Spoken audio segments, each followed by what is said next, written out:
یو ملګری سوال کړی چې آیا د خځې سره د شات طرف نه په دبر کې کوروالي کول آیا په دې سره خځه طلاقيږي او څه کفاره ده؟ الجواب: اول خبره ده چې خځې سره د شات طرف نه کوروالي کول وس که چېرته د کوروالي دا د شا د طرف نه وي لیکن دا په پرچ کې وي دا بلکل جايز دی په دې کې هیڅ حرج نشته دی لیکن که چېرته دا کوروالي دا د شا د طرف نه وي او په دبر کې وي نو بیا دا نه دی جایز بلکې دا ګناه کبیره ده پیغمبر علیه الصلاة والسلام فرمایي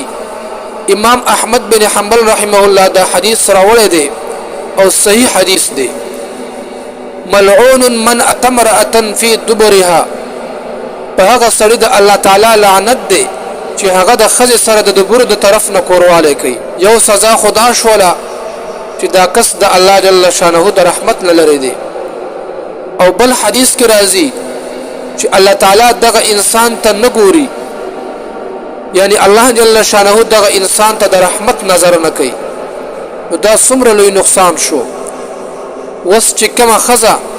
په شریعت باندې برابر وي هغه خپل خاون هغه د دینه منع کوي لیکن بعض خاوندان داسې قمقلان وي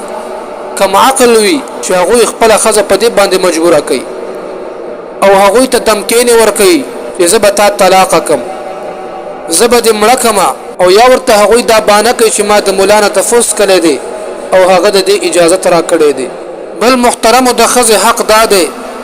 چې خزه د سړی نه خور واخلي او سړی د خزه نه خور واخلي لیکن کله چې سړی هغه د خپل خزه سره د خپل مرمن سره هغه د شا طرف نه کوروالي کوي نو په دې سره بیا خزه ته تکلیف وي خزه ته هغه خون نه حاصلېږي نو چې کله تا د خپل خزه سره د شا طرف نه کوروالي وکړو نو په دې سره تا د خپل خزه حق ادا نه کړو هغه ته خون حاصل نشو تا ته خون میلاو شو لیکن خزه ته خون میلاو نشو د شا طرف نه د کوروالي نزان ساتل پکار دي